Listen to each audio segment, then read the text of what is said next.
तो गाइस अगर आपके पास में बजट बहुत ही ज्यादा कम है और अगर आप कम से कम डाउन पेमेंट करके Tata Punch Pure Rhythm Pack MT variant लेने की सोच रहे हो तो गाइस आप इस वीडियो को पूरा लास्ट तक देखिए।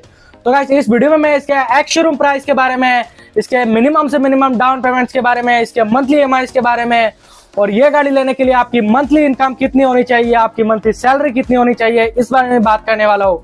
और इस गाड़ी का ऑन रोड प्राइस कितना है, इस बारे में बात करने वाला हूँ। तो गाइस बात कर लेते हैं अभी इसके एक्स शोरूम प्राइस के बारे में, इसके रजिस्ट्रेशन चार्जेस के बारे में, इसके इंश्योरेंस चार्जेस के बारे में और इस गाड़ी के ऑन रोड प्राइस के बारे में और ये गाड़ी लेने के लिए आपकी मंथली इनकम कितनी होनी चाहिए इस बारे में। तो गाइस सबसे पहले बात कर लेते हैं अभी इसके एक्स शोरूम प्राइस के बारे में जो कि है 6,38,000 रुपीज। तो गाइस बात कर लेते हैं अभी इसके रजिस्ट्रेशन चार्जेस के बारे में। तो गाइस इस गाड़ी का रजिस्ट्रेशन चार्जेस है 38,100 रुपीज। तो गाइस बात कर लेते हैं अभी इसके इंश्योरेंस चार्जेस के बारे में। तो गाइस इसका इंश्योरेंस चार्जेस है 41,200 रुपीज। तो गाइस बात कर लेते हैं अभी इसके ऑथर चार्जेस के बारे में। तो गाइस इस गाड़ी का ऑथर चार्जेस आपको लगेगा 2500 रुपीज। तो गाइस ये जो गाड़ी है इसका ऑन रोड प्राइस निकल के आता है 7,19,800 रुपीज। तो गाइस इस हिसाब से आपकी मंथली इनकम जो की है वो कम से कम होनी चाहिए 35,000 रुपीज।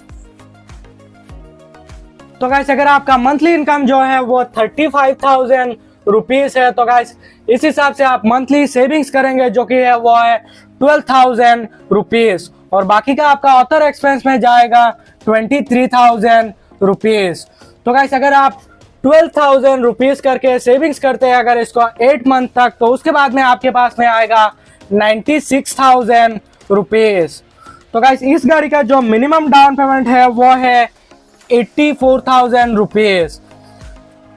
84,000 रुपीज। तो गाइस आपके पास में है 96,000 रुपीज। तो गाइस अगर आप इसमें से डाउन पेमेंट करते हैं 90,000 रुपीज की और अगर आप इसको 9% इंटरेस्ट रेट के हिसाब से अगर आप इसको 7 साल के लिए फाइनेंस करवाते हैं तो आपका मंथली ईएमआई निकल के आता है 10,133 रुपीज। और वही पे अगर आप इस गाड़ी को अगर 5 साल के लिए फाइनेंस करवाते हैं तो आपका मंथली ईएमआई निकल के आता है 13,074 रुपीज। और अगर आप किसी को 4 साल के लिए फाइनेंस करवाते हैं तो आपका मंथली ईएमआई निकल के आता है 15,673 रुपीज। तो गाइस आपने जो सेविंग्स किया था 12,000 रुपीज करके पर मंथ तो गाइस आप उसको बाद में ईएमआई भी दे सकते हैं 7 इयर्स का फाइनेंस करके 10,000 करके और या तो आप 5 इयर्स का फाइनेंस करके 13,000 करके भी ईएमआई दे सकते हैं। तो गाइस अगर आपके पास में बजट थोड़ा सा हाई है तो आप अगर सेविंग्स कर सकते हैं 15,000 रुपीज करके अगर आप इसको 8 मंथ तक सेविंग्स करते हैं तो उसके बाद में आपके पास में आएगा 1,20,000 रुपीज। तो गाइस अगर आप 1,20,000 रुपीज की डाउन पेमेंट करते हैं और अगर आप इसी को 9% इंटरेस्ट रेट के हिसाब से अगर आप इसको 7 साल के लिए फाइनेंस करवाते हैं तो आपका मंथली ईएमआई निकल के आता है 9,650 रुपीज। और वही पे अगर आप इस गाड़ी को अगर 5 साल के लिए फाइनेंस करवाते हैं तो आपका मंथली ईएमआई निकल के आता है 12,451 रुपीज। और अगर आप इसी को 4 साल के लिए फाइनेंस करवाते हैं तो आपका मंथली ईएमआई निकल के आता है 14,926 रुपीज। तो गाइस अगर आपके पास में पहले से ही थोड़ा बहुत सेविंग्स है तो गाइस आप इसमें एड ऑन कर सकते हैं। तो गाइस हम मान के चलते हैं कि आपके पास में पहले से ही सेविंग्स है 60,000 रुपीज का। तो गाइस अगर आप इसमें 60,000 रुपीज ऐड करते हैं तो आपके पास में आता है 1,80,000 रुपीज। तो गाइस अगर आप 1,80,000 रुपीज की डाउन पेमेंट करते हैं और अगर आप इसको 9% इंटरेस्ट रेट के हिसाब से अगर आप इसको 7 साल के लिए फाइनेंस करवाते हैं तो आपका मंथली ईएमआई निकल के आता है 8,685 रुपीज। और वही पे अगर आप इस गाड़ी को अगर 5 साल के लिए फाइनेंस करवाते हैं तो आपका मंथली ईएमआई निकल के आता है 11,205 रुपीज। और अगर आप इसको 4 साल के लिए फाइनेंस करवाते हैं तो आपका मंथली ईएमआई निकल के आता है 13,433 रुपीज। तो गाइस अगर आप अपने बजट को थोड़ा सा और पुश कर सकते हैं तो आप डाउन पेमेंट कर सकते हैं 2,30,000 रुपीज का। तो गाइस अगर आप 2,30,000 रुपीज की डाउन पेमेंट करते हैं और अगर आप इसको 9% इंटरेस्ट रेट के हिसाब से अगर आप इसको 7 साल के लिए फाइनेंस करवाते हैं तो आपका मंथली EMI निकल के आता है 7,880 रुपीज। और वही पे अगर आप इस गाड़ी को अगर 5 साल के लिए फाइनेंस करवाते हैं तो आपका मंथली EMI निकल के आता है 11,167 रुपीज। और अगर आप इसी को 4 साल के लिए फाइनेंस करवाते हैं तो आपका मंथली EMI निकल के आता है 12,189 रुपीज।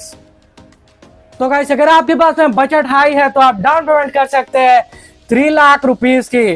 तो गाइस अगर आप 3 लाख रुपीज की डाउन पेमेंट करते हैं और अगर आप इसको 9% इंटरेस्ट रेट के हिसाब से अगर आप इसको 7 साल के लिए फाइनेंस करवाते हैं तो आपका मंथली EMI निकल के आता है 6,754 रुपीज। और वही पे अगर आप इस गाड़ी को अगर 5 साल के लिए फाइनेंस करवाते हैं तो आपका मंथली EMI निकल के आता है 8,714 रुपीज।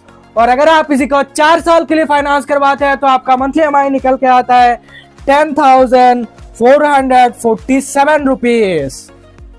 तो गाइस अगर आपके पास में बजट बहुत ज्यादा हाई है तो आप डाउन पेमेंट कर सकते हैं 3,60,000 रुपीज की। तो गाइस अगर आप 3,60,000 रुपीज की डाउन पेमेंट करते हैं और अगर आप इसको 9% इंटरेस्ट रेट के हिसाब से 7 साल के लिए फाइनेंस करवाते हैं तो आपका मंथली EMI निकल के आता है 5,789 रुपीज। और वही पे अगर आप इस गाड़ी को अगर 5 साल के लिए फाइनेंस करवाते हैं तो आपका मंथली EMI निकल के आता है 7,469 रुपीज।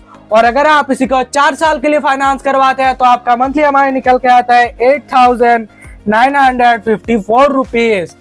तो गाइस मैंने भी जितने भी प्राइस बताए वो आपको हर एक स्टेट और हर एक सिटी में थोड़ा बहुत डिफरेंस देखने को मिल सकता है। और ये जो प्राइस बताए वो आसाम स्टेट का है।